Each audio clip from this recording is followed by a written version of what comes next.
एक बार एक व्यक्ति गौतम बुद्ध के आश्रम में रहने के लिए आता है। आश्रम की शांति में 2 दिन बिताने के बाद वो बुद्ध के पास जाता है और कहता है, बुद्ध, मेरे मन में कुछ प्रश्न उठ रहे हैं। मैं आपसे उन प्रश्नों के उत्तर जानने आया हूँ। बुद्ध ने मुस्कुराते हुए कहा, पूछो, क्या प्रश्न है तुम्हारे? व्यक्ति ने कहा, बुद्ध, मैं अपने जीवन से बिल्कुल भी खुश नहीं हूँ। दुखों और मुसीबतों के पहाड़ ने मेरे जीवन को नर्क बना रखा है। मेरी जिंदगी में कुछ भी अच्छा नहीं चल रहा, कुछ भी। मैं आपसे जानना चाहता हूँ कि आखिर मेरे साथ ये सब क्यों हो रहा है? मैं ही इतना भागा क्यों हूँ? बुद्ध ने कहा, सबसे पहले तो तुम ये बताओ कि तुम्हारे इस दुख का कारण क्या है। वो कौन सी चीजें हैं जिसने तुम्हें इतना व्याकुल और चिंतित कर रखा है? बुद्ध के प्रश्न के बारे में थोड़ी देर तक सोचने के बाद व्यक्ति ने कहा, बुद्ध, ये कैसा बेतुका सवाल है। मैंने आपसे प्रश्न किया और आप उत्तर देने के बजाय मुझे इसे वापस प्रश्न कर रहे हैं। व्यक्ति की बात सुनकर बुद्ध मुस्कुराए और बोले, दुख तुम्हारा है तो इसका कारण भी तुम्हें ही पता होना चाहिए। अगर तुम्हारे दुख का कारण तुम्हें ही नहीं पता तो फिर तुम मुझसे कैसे उम्मीद कर सकते हो कि मुझे तुम्हारे दुख का कारण पता होगा? व्यक्ति ने कहा, बुद्ध, लेकिन लोग तो कहते हैं कि आप भगवान हैं, आप सब कुछ जानते हैं, आप लोगों के मन को पढ़ लेते हैं, फिर आपको मेरे दुख का कारण तो पता ही होगा। बुद्ध हल्के से मुस्कुराए और फिर गंभीर आवाज में बोले, यही तो तुम सबसे बड़ी गलती कर रहे हो। तुम सोच रहे हो कि कोई और आएगा और तुम्हारी सारी समस्याओं से तुम्हें छुटकारा दिला देगा, लेकिन ऐसा कभी नहीं होने वाला। अगर तुम्हारी परेशानियों से तुम्हें कोई छुटकारा दिला सकता है तो वो तुम खुद हो। तुम्हें लगता है कि मैं बुद्धत्व को प्राप्त हो चुका हूँ तो मैं तुम्हारी समस्याओं को खत्म कर सकता हूँ। नहीं, मैं भी तुम्हारी ही तरह हूँ। बस फर्क ये है कि अब मेरे अंदर कोई उलझन शेष नहीं रह गई। सब कुछ स्पष्ट हो चुका है और जिस दिन तुम्हारे अंदर की भी सारी उलझनें समाप्त हो जाएंगी, उस दिन से तुम्हें भी अपनी समस्याओं के समाधान के लिए किसी बुद्ध के पास जाने की जरूरत नहीं पड़ेगी। बुद्ध ने व्यक्ति से पूछा, क्या तुमने कभी किसी पुष्प को ध्यान से देखा है? यह सुन व्यक्ति आश्चर्यचकित होकर बोला, बुद्ध, पुष्प तो एक बहुत ही साधारण सी चीज है, उसे तो सभी ने देखा है। बुद्ध ने कहा, पुष्प भोर सवेरे के अंधकार में बस एक कली होता है। दिन के उजाले में खिलकर एक पुष्प बनता है और शाम होते होते मुरझाकर गिर जाता है। अगर पुष्प सिर्फ इस बात की चिंता करता रहे कि शाम तक तो उसे मुरझाकर गिर ही जाना है, तो वो कभी भी खिल नहीं पाएगा। इसी प्रकार अगर तुम हर समय सिर्फ अपने दुखों के बारे में ही सोचते रहोगे तो तुम कभी भी खुश नहीं हो पाओगे। अगर तुम थोड़ा ध्यान से देखो तो तुम पाओगे कि अब भी तुम्हारे जीवन में ऐसी बहुत सी चीजें हैं जिनके लिए तुम अभी खुश हो सकते हो, जिनके बारे में सोचकर तुम मुस्कुरा सकते हो, अंदर से खुश हो सकते हो। तो मैं तुमसे कहना चाहता हूँ कि तुम अपने जीवन की कमियों की बजाय अपने जीवन की इन अच्छाइयों पर ध्यान दो। अगर तुम्हें अपने जीवन में खुशी चाहिए तो तुम्हें इस शाश्वत नियम का पालन करना ही पड़ेगा। जीवन की अच्छी और सकारात्मक चीजों की तरफ ध्यान देना ही पड़ेगा। मैं तो केवल तुम्हें रास्ता दिखा सकता हूँ, उस रास्ते पर चलने का तरीका बता सकता हूँ, लेकिन अगर तुम खुश रहना चाहते हो तो उस रास्ते पर चलना तो तुम्हें ही पड़ेगा। बुद्ध के मुंह से ऐसी बातें सुनने के बाद वह व्यक्ति थोड़ी देर तक शांत बैठा रहा। फिर उसने कुछ सोचते हुए कहा, लेकिन बुद्ध, एक बात मेरे समझ में नहीं आ रही। क्या मेरे जीवन की सारी समस्याओं का समाधान एक ही बार में किया जा सकता है? बुद्ध ने बहुत ही शांति से जवाब देना शुरू किया। मान लो कोई भविष्य देखने वाला व्यक्ति तुम्हें यह बता देता है कि आज शाम तक तुम्हारी मृत्यु निश्चित है, तो क्या ये जानने के बाद तुम उन बातों की चिंता करोगे जिनके बारे में सोचकर तुम अभी चिंतित हो रहे थे? नहीं, तुम्हें कोई ऐसी समस्या याद भी नहीं आएगी जिसके लिए तुम अभी चिंतित हो रहे हो, क्योंकि उस समय तुम केवल जीवन की उस सच्चाई के बारे में सोच रहे होगे जिसे लोग मृत्यु कहते हैं। और अचानक तुम्हें महसूस होगा कि जिन छोटी छोटी बातों को तुम अपने जीवन की सबसे बड़ी समस्या समझकर बैठे थे वो तो कुछ भी नहीं थी। अचानक तुम्हें लगेगा कि चिंता करना तो व्यर्थ है, मैं तो शाम तक इस दुनिया को छोड़कर जाने वाला हूँ। और तुम्हें अपने जीवन के वो सारे पल व्यर्थ लगेंगे जो तुमने चिंता, जलन और बेवजह के दुख में बिताए थे। लोग बोलते तो हैं, लेकिन वो कभी भी अंदर से स्वीकारते नहीं कि एक दिन उन्हें भी इस दुनिया को छोड़कर जाना है।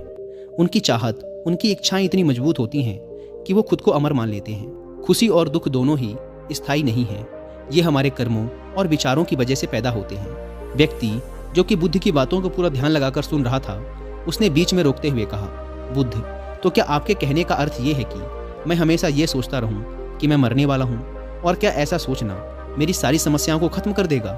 बुद्ध ने कहा, नहीं, ऐसा कभी मत सोचो। बस तुम्हें यह स्वीकार कर लेना है कि इस दुनिया में मेरी उपस्थिति अनिश्चित है और जब तक मैं यहाँ हूँ एक खुश जीवन जीऊँगा।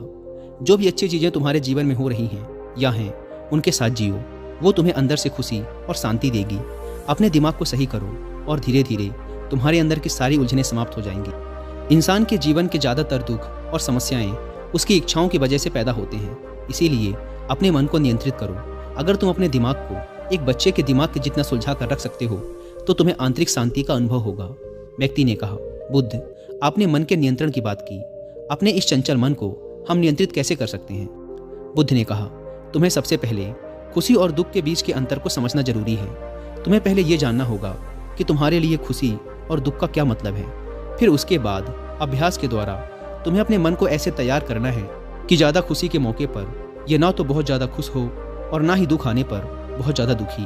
तुम्हें अपने आप को पूरी दृढ़ता के साथ मध्य में रखने का प्रयास करना है, जिसे मैं मध्यम मार्ग कहता हूँ। अगर तुम अपने जीवन में गहराई से झांको और यह पता करने की कोशिश करो कि तुम्हारे दुख क्या हैं और ये क्यों पैदा होते हैं, तो अंत में तुम्हें इसका एक ही जवाब मिलेगा कि तुम्हारे सारे दुखों का कारण तुम खुद हो। तुम्हारी इच्छाएं, तुम्हारी चाहत, तुम्हारा लगाव ही तुम्हारे सारे दुखों का कारण है। पर क्योंकि मन ही तुम्हारी सारी चाहत, सारी इच्छाएं पैदा करता है, इसीलिए अगर तुमने अपने मन को नियंत्रित कर लिया तो तुम्हारे सारे दुख खत्म हो जाएंगे। दोस्तों, अगर आप गौतम बुद्ध की शिक्षाओं और उनके द्वारा बताए गए मध्यम मार्ग के बारे में विस्तार से जानना चाहते हैं तो इसके लिए आप कुक एफएम पर हिंदी में एक ऑडियो बुक सुन सकते हैं जिसका नाम है बीइंग टू बिकमिंग बुद्धा। इस ऑडियो बुक में गौतम बुद्ध की पूरी जीवन गाथा के साथ ही उनकी शिक्षाओं के बारे में भी विस्तार से बात की गई है। और कुक एफएम की बात करें तो यह इंडिया का लीडिंग ऑडियो शो प्लेटफॉर्म है, जहां पर आप अपनी मनपसंद लैंग्वेज में 10,000 से भी ज़्यादा किताबों को ऑडियो फॉर्म में सुन सकते हैं। अभी कुक एफएम पर क्रिसमस ऑफर भी चल रहा है, इसीलिए आपको इसके 1 मंथ का सब्सक्रिप्शन 99 रुपीज़ की बजाय पड़ेगा सिर्फ 39 रुपीज़ का। अगर आप यूज़ करते हैं कूपन कोड सेंटा60, यानी आपको मिल रहा है सीधा 60% का डिस्काउंट। लेकिन यह ऑफर सिर्फ 25 दिसंबर तक ही वैलिड है। लेकिन वो लोग जो इस वीडियो को 25 दिसंबर के बाद देख रहे हैं उन्हें कुक एफएम के ईयरली सब्सक्रिप्शन पर मिलेगा 50% का डिस्काउंट अगर आप यूज़ करते हैं हमारा personal coupon code WI50। App को डाउनलोड करने की link description and first comment पर दी गई है। गौतम बुद्ध ने व्यक्ति से कहा, अगर तुम एक छोटा सा काम और कर सको तो तुम देखोगे कि तुम्हारे जीवन के सारे दुख हमेशा के लिए खत्म हो जाएंगे। बुद्ध के मुंह से ऐसी बात सुनने के बाद व्यक्ति ने उत्साहित होते हुए कहा, मुझे क्या करना होगा बुद्ध? बुद्ध ने कहा, अगले 2 दिनों तक तुम किसी से बात नहीं करोगे और 2 पेपर लेकर आश्रम की एकांत जगह पर बैठ जाओगे। वहाँ शांति से बैठकर तुम्हें सोचना है और पहले पेपर पर उन सारे दुखों के बारे में लिखना है जो तुम्हें परेशान कर रहे हैं, और साथ में ही तुम्हें उन सारे दुखों का कारण भी लिखना है। और दूसरे पेपर में तुम्हें उन सारी खुशियों के बारे में लिखना है जो तुम्हारे जीवन में अभी हैं, और साथ ही तुम्हें इसका कारण भी लिखना है कि तुम्हें यह खुशी क्यों है।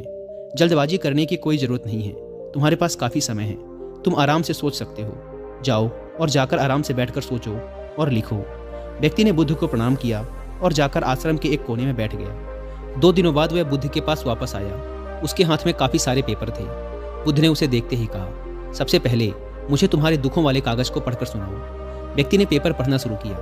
पहला, मेरे परिवार में मेरे सारे भाई अमीर हैं, लेकिन मैं गरीब और कर्जदार हूँ, क्योंकि मैं काम करने से डरता हूँ। मैं काम से ज़्यादा आराम करता हूँ और साथ ही मैं खुद की दूसरों के साथ तुलना भी करता रहता हूँ। व्यक्ति ने आगे पढ़ना शुरू किया।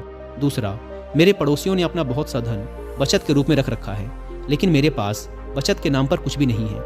इसका सबसे पहला कारण यह है कि मैं बहुत ही कम काम करता हूँ, जिसकी वजह से मैं बहुत थोड़ा ही कमा पाता हूँ, लेकिन मैं खर्च बहुत ज़्यादा करता हूँ अपनी गलत संगति की वजह से, जिसका परिणाम ये है कि आज मेरे पास बचत के नाम पे कुछ भी नहीं है। तीसरा, मेरी पत्नी बहुत लंबे समय से बीमार है और इसकी इस बीमारी का कारण मैं खुद हूँ, क्योंकि अपनी लापरवाही की वजह से मैं उसे कभी भी किसी वैद्य के पास नहीं ले गया। मैंने उसे किस्मत के भरोसे छोड़ दिया। लेकिन सच्चाई तो ये है कि कहीं ना कहीं मेरे अंदर यह चाहत थी कि अगर मेरी पत्नी की इस बीमारी की वजह से मौत हो जाती है तो मैं किसी दूसरी सुंदर स्त्री से विवाह कर लूँगा। चौथा, मैं अपने मन में मुफ्त का धन पाने के बहुत से ख्याली पुलाव और योजनाएं बनाता रहता हूँ, लेकिन जब वह योजनाएं पूरी नहीं होती तो मैं दुख और चिंताओं के सागर में डूब जाता हूँ, और फिर मैं अपने इस दुख और चिंता से बाहर आने के लिए हर रोज़ मदिरा का सेवन करता हूँ, और अपनी इस आदत का जिम्मेदार भी मैं खुद ही हूँ। हालांकि मैं जानता हूँ कि मेरे पास हर रोज़ मदिरा का सेवन करने के लिए पर्याप्त धन नहीं है, लेकिन मैं फिर भी ऐसा करता हूँ। हालांकि मैं मदिरा और धूम्रपान के सेवन के बिना भी अपना दिन खुशी खुशी जी सकता हूँ, लेकिन मैं फिर भी ऐसा करने के लिए बहाने ढूंढता रहता हूँ। हे बुद्ध, ये चारों मेरे सबसे बड़े दुख हैं, और बहुत गहराई से सोचने के बाद मैंने पाया कि कहीं ना कहीं अपने इन चारों दुखों का कारण मेरे द्वारा किए गए कर्म और मेरे विचार ही हैं। यह सुनने के बाद बुद्ध मुस्कुराए और बोले, अच्छा, अब तो मुझे अपना खुशियों वाला कागज़ पढ़कर सुनाओ। इस बार व्यक्ति ने बहुत ही उत्साहित होकर पढ़ना शुरू किया। पिछले 2 दिनों के दौरान मैंने जो भी जाना और अनुभव किया वह मैंने अब तक की अपनी पूरी ज़िंदगी में कभी नहीं किया था। पिछले 2 दिनों के दौरान मैंने यह महसूस किया कि मेरे अंदर असीम शांति और आनंद का सागर भरा पड़ा है और मैं अपने इस अनुभव को पाकर बहुत प्रसन्न हूँ। मेरी खुशी के कारणों की सूची बहुत लंबी है, जिसे पढ़कर आपको सुनाने में बहुत लंबा समय लग जाएगा। व्यक्ति के मुंह से ऐसी बातें सुनने के बाद बुद्ध मुस्कुराए और बोले, सिर्फ तुम्हारे लिए ही नहीं बल्कि हम सब के लिए भी कारण एक समान ही होते हैं। वो तो इंसान अपनी अज्ञानतावश अपना बहुत सा समय बर्बाद कर देता है अपने दुख के कारणों का पता लगाने में। यहाँ तक कि हमारा जीवन तो खुशी, शांति और आनंद को इकट्ठा करने की एक तिजोरी है। बुद्ध ने व्यक्ति से कहा, तुम्हें अपनी खुशी के सारे कारणों को बताने की जरूरत नहीं है, तुम सिर्फ उसमें से कुछ को पढ़कर मुझे सुना सकते हो। व्यक्ति ने एक बड़ी मुस्कान के साथ पढ़ना शुरू किया। पहली खुशी इस बात की है कि मैं अभी जीवित हूँ और इस दुनिया में जी रहा हूँ। मैं स्वस्थ और मजबूत हूँ। मेरे माता पिता हैं, एक पत्नी है और 2 बच्चे हैं। इस दुनिया के दूसरे खुशनसीब व्यक्तियों की तरह ही मेरे पास भी बहुत से अनमोल खजाने हैं, जैसे कि मेरे माता पिता का मेरे प्रति स्नेह, मेरे पत्नी का प्रेम, मेरे बच्चों का लाड़ प्यार और एक पिता बनने की खुशी। मेरी खुशी का अगला कारण ये है कि मैं काम कर सकता हूँ, क्योंकि मैं स्वस्थ और तन मन से मजबूत हूँ।